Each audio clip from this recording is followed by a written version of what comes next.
welcome to another video. 7 Series Day. Pretty as she is, BMW pa rin yan, no? At so when I drove her, ito kasi yung coding car natin. So pag Thursday, dinadala ko ng office yan dahil si Lexus 7, no? Ito yung ginagamit natin. Na ilang office ko naman na to, mga 3 times siguro. Since this car was here, I've driven her for around 250 kilometers, no? First start muna tayo. Kasi nagki-Christmas tree, namasko ng maaga. Itong si BMW. Siyempre, di ba? BMW. Ay nako, Christmas tree. Start. Yan. So, pag ganyan, wala pa malinis. Ayan, nakaka 252 kilometers na ako ever since I got the car, no?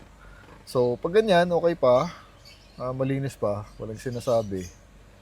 Pero when you drive her, mga 5 kilometers na, more or less, lalabas yung ABS brake warning, no? Yung takbo, gano'n naman, hindi naman nagbabago. Pero daming nakailaw, nakakabwisit, no? OA masyado. So, to, drive natin, pakita ko sa inyo na umilaw para mas maintindihan nyo what I am talking about. And let's continue the drive inside the village. Pero swabe talaga, this car. Napakasarap i-drive, napakasarap sakyan. Iba talagang feeling, it's not for everyone. Talagang if you are after that executive feel, that VIP feel, ito, the 7 Series will give it to you. Most definitely. Pero yun, siguro, since ginagamit-gamit na natin na malayo, EDSA, malayo yun, 40 kilometers sa office kasi, 20 pupunta, 20 pabalik, EDSA lang yan. 40 kilometers. So since nagagamit-gamit na natin siya, siguro kaya lumabas din. No, kasi luma na rin 2008. So ilang taon na yun, almost 20 years old, di ba? Euro pa, 7 Series pa, executive pa. This car relies on computers also, heavily, di ba? Kaya rin siguro. Subok ko naman to sa traffic ng EDSA. Kaya confident naman ako dito. Yun lang until yesterday. Kapon lang daw, the other day, ng Thursday nga. Doon lang lumabas yun eh. Ngayon ayaw naman lumabas. Oh, labo eh, no? So, this is the first BMW in the channel na nasa garahe na nagstay sa atin, no? And I'm very happy with this car. Kasi nga ito yung mga trip nating auto, mga limousine na sedan. Mahilig talaga ako dyan eh, yung malalaki, mahaba, VIP, gangster. Ewan ko, it really touches my heart. Kinikilig ako pag nakakakita ako. Kaya nung nakita ko kay Rocky to, kinilig tayo, no? Ayaw lumabas Ba't ganun? Kung kailan kailangan ko siya palabasin, doon naman di lumabas. Bilisan natin. Yun! Boom! Kailangan may certain speed. Ayan o, tangina. Merry Christmas! Namamas ko po si BMW 7 Series. Oh, puwisit ka. Pwede namang ABS light lang, ba't ang dami? May park, may kung ano-ano. Diba? Ayan o, brake and drive control systems failure. Parking brake without emergency brake, blah blah blah. Yan ang sinasabi ko. Kaya nung lumabas yan, pupunta ako ng office dapat noon umaga. May meeting pa naman ako importante. U-turn ako, buti malapit pa lang. Sa may Corinthians pa lang ako. Ito, tinan mo. Woo! Rolls Royce Bentley. Boom. Ito. Pucha, ina. Grabe. Woo! Sa labas lang, Rolls Royce. So, tapos may nagsabi din sa akin, speed sensor nga daw to pag ganito. Pag yan ang lumabas. Yung, alam ko lang kung naka-limp mode siya. May nagsabi, pwedeng limp mode yan, hanggang 60 kilometers lang takbo mo. Pero yun, Volkswagen naman daw. Ganyan din exact information ang lumabas. Pero ewan ko, parang hindi naman siya naka-limp mode. Dahil nalakas pa rin ang hatak eh. So pag piniga mo pa rin naman siya, ano pa rin? Malakas pa rin. Ito, teka, tira natin. So wala siyang check engine light. Ano? Malakas pa rin naman eh. Malakas pa ng hatak. So hindi pa siya limp mode. Okay, balik tayo bahay. Let's scan this thing. Yan, one look of the car para may shots lang kayo from the outside. Kung gaano ka pogi, no?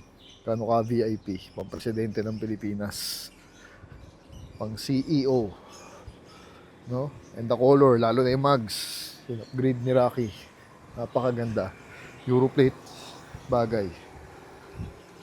Let's scan. Okay, so if you remember, we have a pocket OBD scanner, King Bolin, Ediag Elite. Pinadalan tayo ng company to way back. Ginamit natin sa Volvo at nabasa niya. Sinabi niya yung code, nakabili tayo ng speed sensor for that Volvo XC90 at naayos natin yung ABS fault. So now it's the BMW's turn. So pag Euro, ganyan talaga. Expect nyo na may mga Christmas tree sa dash nyo. That's why you need this device. Less than 4,000 pesos ata, if I can remember. Lagyan natin yung link. Lazada lang. This device is useful. So let's see kung magagamit natin today. Unbox natin. Sige. Wait lang. Sorry. Yan. Lito. Cute. Kasi yung dali bit-bitin. Diba? Talagang ito, pagbasa lang naman ng mga fault. Tapos pwede ka rin mag-live data. Dito. Pwede mo siyang may live test. Tapos pwede mo siyang i-test yung mga modules, whatever. Ito yung OBD niya nakalabas dito. Teka lang, let me figure it out. Okay, shoes is in. Pwede ba tayo sara? Ay, pwede naman. Para naka-aircon, dalang init sa labas, no? And then, kailangan mo ng internet kasi yung app niya sa cellphone mo. Okay? Wait lang. Ediag Elite. Ayan. Yan yung app niya. Download mo lang. Tapos, scan natin. Wait lang, ha? Okay, huli.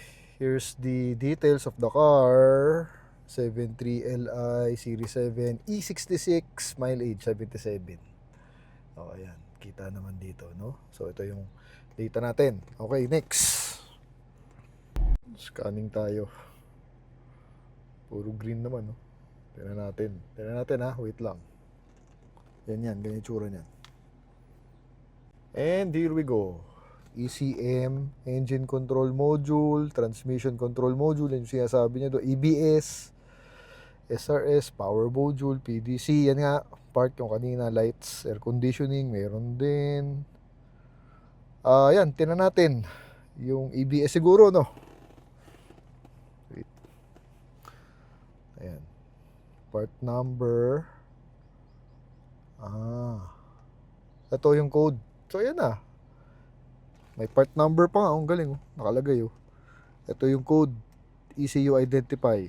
Okay, wait, picturean ko lang, no, yung mga yan, tapos ilalagay natin sa screen dito para mas makita nyo. Pero that's how the OBD reads it. So for the meantime, clear ko na, nakuha ko na yung mga picture ng trouble codes natin. Clear DTCs. Ayan, i-clear niya. Baka mag-reset to, hindi ko alam. Then, tingnan natin kung ano yung piyesang sinasabi. Google ba? Malalaman na natin sa Google yan, no? Ayan. Clear fault code completed. Kailangan patayin. Tapos, i-on ulit. Okay.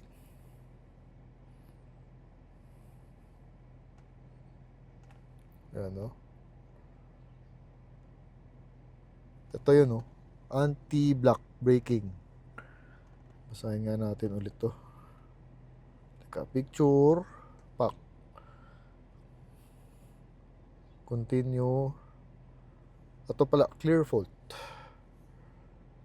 Okay. So, test drive lang ulit. Kailangan ikot tapos patayin, mawawala ulit yan, pero baka bumalik ulit yan So basahin natin yung codes, Google ko, balikan ko kayo kung ano yung lumabas. Well, I understand yung mga car makers na ganito kasi safety feature yan diba? electronics nga papunta sa ngayon nga electric car eh, di ba? So yung mga screen nga ngayon, mas malaki pa sa mukha mo eh. Di ba? Halos buong kotse, screen ng laman, wala na mga knobs. Way of the future, so safety. So nakarely sa electronics, kaya ganyan mag-Christmas tree. Dahil sa mundo ng electronics, so warningan ka, nagli-limp mode to save the mechanical parts, to make sure that the people inside the car, using the car are all safe. Kaya ganyan, no? So naintindihan ko rin din. Ang layo lang talaga kasi sa mga mechanical cars, sa mga 90s na kotse. Dahil yun, mga mechanical lang. Ito, mga ganitong caliber. Yun nga. Ano tayo? Rely with the electronics.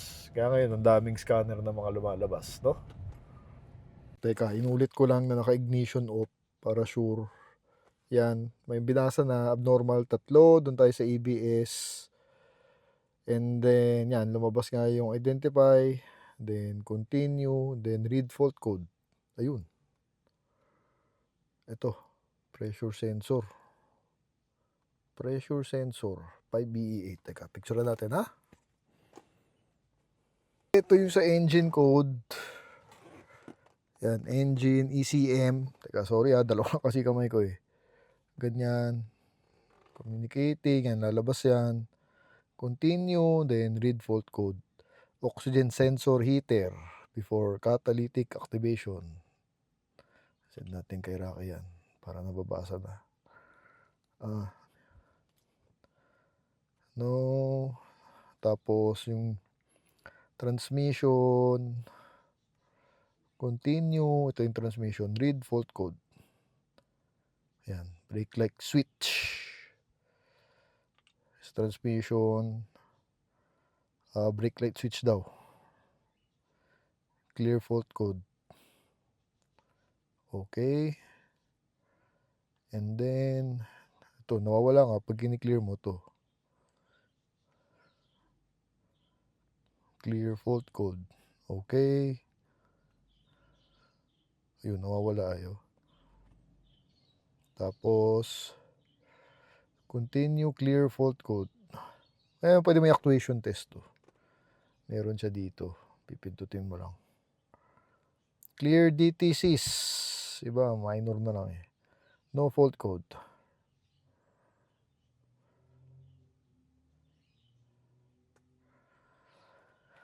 Okay. Okay, so upon googling, AIA lang ako, mag-isa ako dito sa bahay. Yung code dun sa ABS natin would be 5EE8. Yan, ito yung picture ng code na nabasa ng ADIAG Elite natin. So, sabi ni AI, ito, lagay ko na lang, basahin nyo, no?